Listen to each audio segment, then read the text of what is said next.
Kris. And I'm Wyatt Elliott from Notebook Entertainment. And you're watching Horrorland News.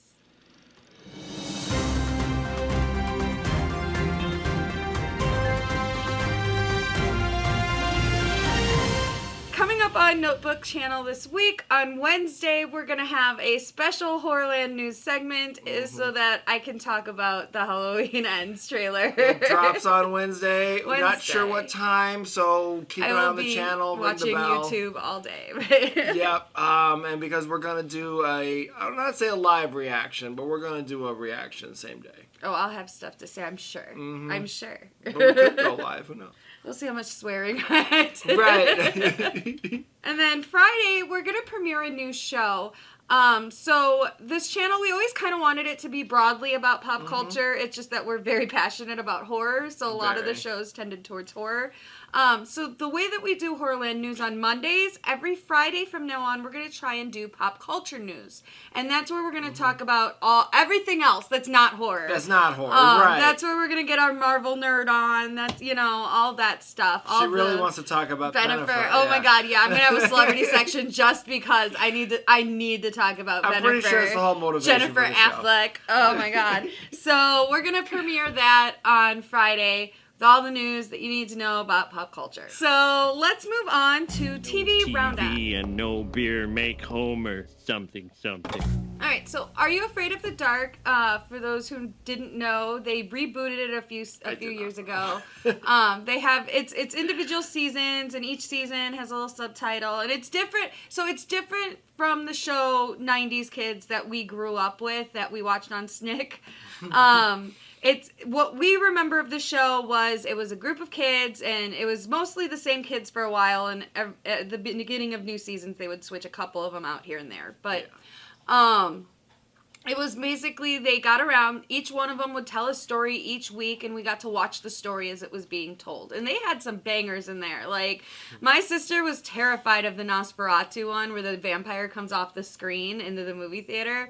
Terrified of that one when she was a kid. Loved it. I loved it.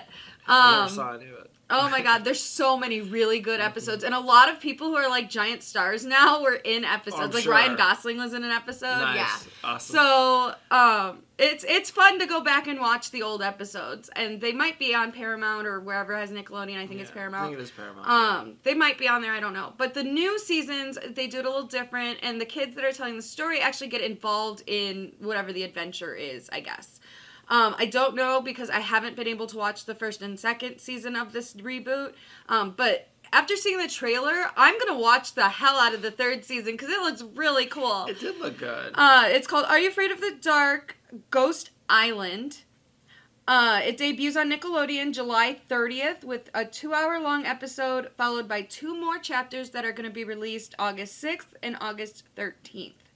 And they're all new members of the Midnight Society this season. So whatever kids were there last season, nope, new kids this season.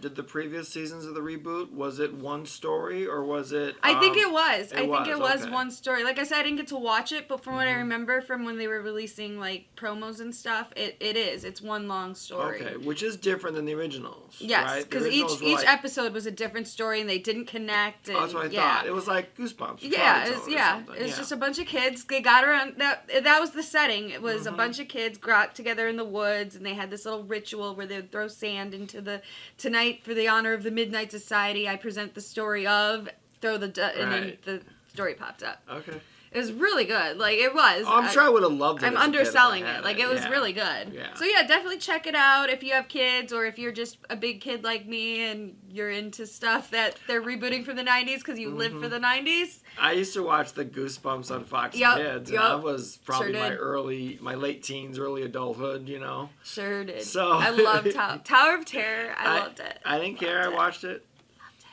Loved it. Okay, so let's move on to adult. Are You Afraid of the Dark, basically.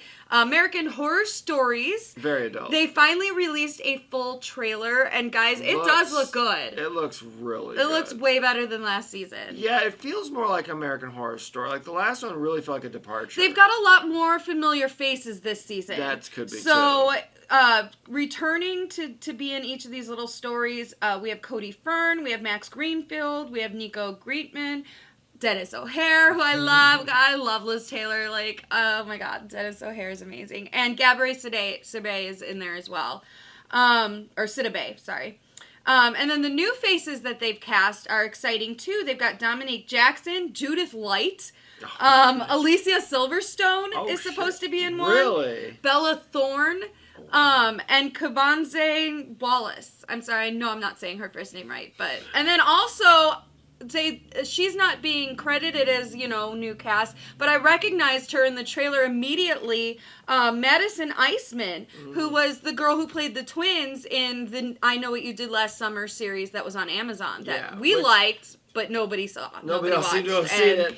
And it got canceled. Guys, if it's still on Prime, go watch I Know What You Did Last Summer series. It was really good. Just because they're not going to do a season 2 doesn't mean you can't just enjoy the mystery just watch for what it was. Exactly. They do wrap it up, so they don't really leave it that open-ended. No. So as we've been updating you, remember July 21st on Hulu, that's when American Horror Stories premieres, so it's coming up. All right, so we talked about when they first announced it because I thought it sounded amazing. Day Shift. They've released a trailer, and I was right, it does look amazing. It looks really awesome.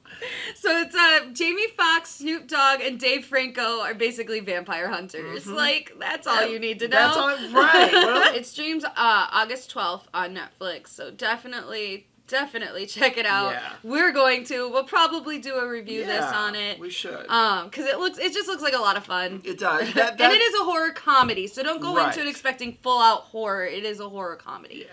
All right, so moving on, Orphan First Kill has released a trailer, and I don't believe it this time, you guys, because she still looks very young, but she looks like a young adult. Like, she doesn't have that childlike face anymore. No. She looks too mature. Because, correct me if I'm wrong, it's like 10 years in between films? Right, and this is a prequel, so she's supposed to be even younger than she was in the original. Yeah, I guess we're just asked to just accept it. Which I guess you could once you get into it, but from the trailer, it's such... Like, it doesn't look right. Like, that's clearly not a child. Right, like, they never could have gotten away with the twist at the end and surprised everybody if she looked like this now, or back then, yeah. Back then, yeah. So whatever. No, you're going into it already knowing the twist anyway. Exactly. So, it premieres in theaters and on Paramount Plus August 19th. So if you don't want to go out to theaters, you can just stream it. It's directed by William Brent Bell, who did Stay Alive, which I really like Stay Alive. Like, if I think it's the one that they're talking, because there might have been another Stay Alive, but if they're talking about the Stay Alive, that's the video game with, like, Frankie Muniz and stuff, I really like that movie. I liked it, too. So, I mean, just because you have a low budget or whatever doesn't mean you're not a talented storyteller and filmmaker. So, I think he did well with what he was given for that movie. So... maybe he's been given another turd that he's going to polish up a little bit. That turd. The screenplay is going to be by David Kogashal, who is credited for the Scream TV series. I really hope the first 2 seasons, not the third one. I was like, wait a minute, what season are we talking about? It didn't say, so I'm really hoping it's from the first 2 seasons, not the third season. So Lena impersonates Esther, the missing daughter of Katie and Richard. Lena/Esther then sows discord between the two as Katie grows suspicious of the child. The couple soon discovers Lena's dark past and murderous history, and as they become a threat to her, Lena becomes full of rage, committing her first kill. Well, how is it her first kill if she has a murderous history? Like, that's... Wait a minute. I had the same question. All right, so I'm gonna come clean here, guys. I haven't seen the original movie. I know about it. I've read all the spoilers, so it didn't really intrigue me. So I figured I didn't have to watch it. But now I'm kind of wondering what the heck are they talking about? Right, because if this is a prequel, then that movie didn't happen yet. So what murderous history? Like. And if she has a murderous history, then this isn't her first kill. Then. Yeah, whoever wrote the what'd you call it? Blurb, synopsis or whatever. I said blurb, but whatever. The synopsis for this movie, they need reading comprehension. If there's something we're not understanding, let us know. Because I saw the movie, and but the point is that this is a prequel. Yeah, so the new movie. It's called Orphan First Kill, so it's supposed to be her first kill. So what's the murderous history? Like. I think it's the fault of whoever wrote the synopsis for the movie. Sounds like it. All right, so moving on. Yeah, this was not fun. Rob Zombie finally released the trailer for the Munsters. Oh, I don't like the sound of that. Think of it. The brain of a super genius transplanted into the body of a perfect physical specimen.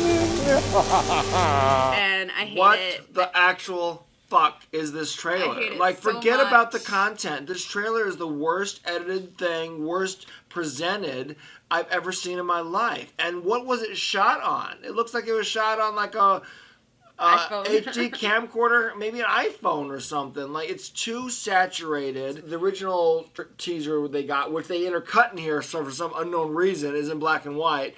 And it's stupid because the black and white looks better than the original, than the color. So it's like, are you doing an homage to the show Does or he not? understand that the reason that they had all those bright colors back then is because you needed that to get the different color saturations in black and white? I don't think, like, it no. wasn't, like, if they did that show in color in the 60s, it wouldn't have, their house wouldn't have been pink. Yeah. It wouldn't have been fucking pink.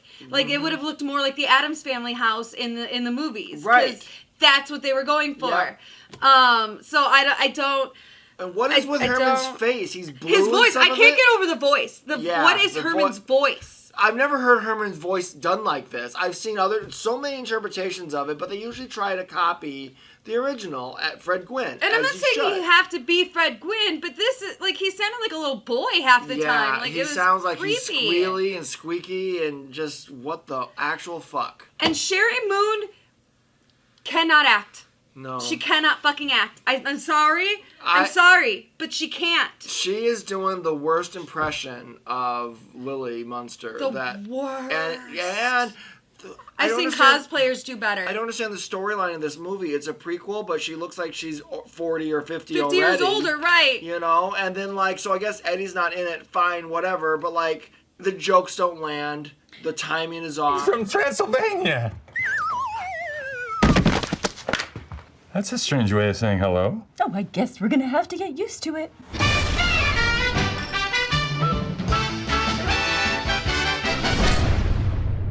It's like he's trying to mix like the Munsters with the beach blanket movies that were big in the 60s because they're both from the 60s, and he's like, this is camp. He doesn't understand camp at all. And Bloody Disgusting is the article I think I got this from. They were talking about it, and they said that he was really leaning into the camp, and I'm like, but is he though? No. All he's doing is giving us bright colors and loud noises and silliness. That's not camp. No. That's an imitation of camp. That's what people think camp is. I really want to know, like, he says he's a fan, but is he? There was a... I'm so mad. There was a Munsters movie in the 90s that had the guy from Gilmore Girls. Edward Herrmann. That actually is the best I've ever seen of anybody who tried to attribute to the original one and keep the same feelings and themes. He did well. He did well. The whole movie cast was a did hot well. mess. The movie was, but he did well, and a lot of the people in it did well. And it felt more like it was a tribute to the Munsters versus the Munsters they had in the late 80s that I would Munsters today was terrible. They had other Munsters movies. They even did Munsters movies with the original cast after the show was canceled. Those weren't as bad. No, those were fine. Because the original series, if you don't know, the original series was only like 2 seasons. Exactly. And I just read this. Apparently, after it was canceled, it wasn't even a year later they did their first movie because it kind of already built this cult following. But this, and I don't know if it's just a terrible trailer that's cut because the jokes look like it's when you shoot it and then don't edit it for timing yet because the pauses and everything in it are just awful. And the timing is off. And people's jokes aren't landing because the timing is off. And it's just... Even beyond that, I can't get past the characters. Like, Herman, okay, he sort of looks like Herman, but he doesn't sound or act anything like what you expect Herman to act like. If there's one thing I know, is that the rest of the world melted away as soon as you appeared in my life. Lily Munster, she's like flitting all over the place. Like, that wasn't Lily Munster. And that wasn't her at all. She was very smart and like capable and like the only one that was any good was Grandpa Munster. Yeah, I liked him. He seemed okay. Yep, he's fine. I can even accept the mustache. I'm totally fine with his. I can accept that. He does a good job. He did a good job. But 1 out of 3, guys, come on, that is not acceptable. I did like the joke about Nosferatu being her ex-boyfriend or whatever. Sure, though I did like that joke. See, like, I'm not trying to be a hater on this. It's just I hate it. It's just such a half-assed, terrible trailer. I've been doing some reading on this movie. Apparently, it took them 10 months to film it. That's a lot for a low-budget, basically, movie. But it's not that much low budget because they gave him $30 million, which is the most money Rob Zombie said he's ever had on any movie he's done. And his other movies may not be better, but they look better. Yes. The trailers he released were amazing and made me want to watch them. This looks like they didn't do color correction on it, or they did too much color correction or something. It's just not... This is like someone pretending to, camp. This is like somebody trying to do a live-action cartoon as a cartoon. You know what I mean? And still act like a cartoon and react like a cartoon. Right. Like, I want to take them and be like, dude, the only reason the house was those colors is because they needed them to be for black and white. I just don't understand what he's going with this movie, and obviously I think he got in way over his head. If it took 10 months to film this, I heard there was lots of production problems and delays. COVID may have had something to do with it. Right. That's fair. Yeah, I don't know what's going on with this movie. I am going to watch it because it is going to be on Peacock. I don't know if it's going theatrical or not. I'm not seeing it in theaters. I really hope so. I hope not. Because I'm not seeing it in theaters. Nobody should have to pay to see this movie from what we're already... Unless this is one big lie. I've seen some of the internet talk about they're hoping the movie's like really dark and violent and everything because this is like a misdirect. I wouldn't hate it, but... But it's also not what the Munsters is. It'd be like, you have to warn us if you're doing that. It's like, if they were doing a new dark version of Addams Family, I feel like they would have to warn us. Yeah, because otherwise kids are going to be watching this and the parents are going to be upset. Because, that's like marketing the Banana Splits movie as a kid's movie. And then getting the kids sitting down and watching it. Banana Splits. The kids would love it, but the parents would be horrified. All right, so let's move on to our regular news segment. Alright, so Winnie the Pooh, Blood and Honey has released its first poster. It looks awesome. The tagline is, "This ain't no bedtime story." Alright, now speaking of camp, okay, this movie is where it's at. And I have a feeling it's going to nail it. Right. Or it's going to be a disaster. It's one or the other. Yeah. But I'm rooting for them. So yeah, with the release of a poster, a trailer should probably be coming soon. Mm-hmm. I'm excited. I know last time we talked about this, you said it was going to come out this year. I think that's it's a low budget movie, so I'm sure they can push these things Turnaround through. is, yeah. Because I know they already stopped production on it, and it's already, done. Yeah, they're in post, so. Yeah, I can't wait to see a trailer for this. I'm going to watch this movie. Stay tuned. If this is a movie where if they do put it in theaters, I'll go to the theater and watch this movie. Yeah, this is one we may have to drive to go see, but I would definitely... I will drive to go see it. I would like to see that, yeah. Mm-hmm. Those are fun road trips. All right, so that's all we've got for that, but I just wanted to mention it for those who may not have seen the poster. Here it is. It's amazing. It's amazing. You have to see it. All right, so moving on. Scream is adding even more people to its cast. Samora Weaving and Tony Revolori have been announced.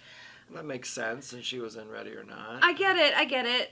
I don't know, guys. Are they stacking the cast because they know that a script without Sydney in it sucks? Nev not coming back through a wrench. And I've seen news come out recently that she's come out and said that, yeah, she was in the script. And she said no because they didn't offer the money. And so she's confirmed that, yes, Sydney was originally part of the story. So they had to scramble and change whatever they were going to do. Oh, boy. And so now it seems to me, because it seems every week they're like, this person's in now, this person's in now, this person's in now. Now we've got Samara Weaving, guys. You like her. Is that okay? Right. Is she going to be the new Nev? Right. Did they just... Here's my concern. Is someone big like Samara Weaving in the horror community, obviously not everyone knows who she is, but in the horror community, she's pretty well known now. Right, absolutely.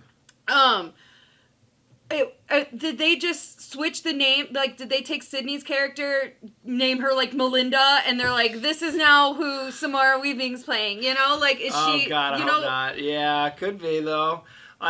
I already didn't like the last movie, and I'm losing faith in this new one rapidly. This is going to be the test, though, guys. A Scream movie without Sydney. And Dewey. And Dewey. Spoiler alert. Yeah. This has never been done before, and possibly getting rid of Courtney Cox at the beginning. Or Kirby. Or Kirby could be the beginning death. Who knows? Yeah, that's true. But either way, they're getting rid of a lot of key people, and I understand do that move forward, but, like, this is a test. You guys, if you guys don't nail this, this could be the death of the franchise until you can fix it. Right. Like, you guys are killing a franchise here. Yeah, you had, like, for some reason, a lot of people liked the last one. And it's half and half. Let's be fair. It's half and half. And it's nowhere, there's no in between. It's either you really, really liked it or you really didn't. Yeah, so okay, so that's fair. So it's very divisive. And so now you've got a movie that you need to kind of bring people together on, but if you're already failing by not giving Sydney what she wanted, or Nev Campbell what she wanted. And we've said we're fine with a Sydney-less, with a Scream with no Sydney in it. We're fine with that. We're not fine with the way that it's going down. No, and now it does feel like they're kind of in panic scramble mode. Guys, we got Samara Weaving. Right. Like, that's cool. You don't need Nev Campbell. We got Samara Weaving. Remember, and I love her. I do. Remember our better movie, Ready or Not? Yeah, remember Ready or Not? Why you guys like us so much? And how much did they pay Samara Weaving? I'd like to know. Right. For last minute coming in to shoot. Yeah. So... or they're using her to set up the next franchise or something. The next I don't know. Whatever, because Sam is not a lead character, so they need to get rid of her this movie too. Yeah, I would.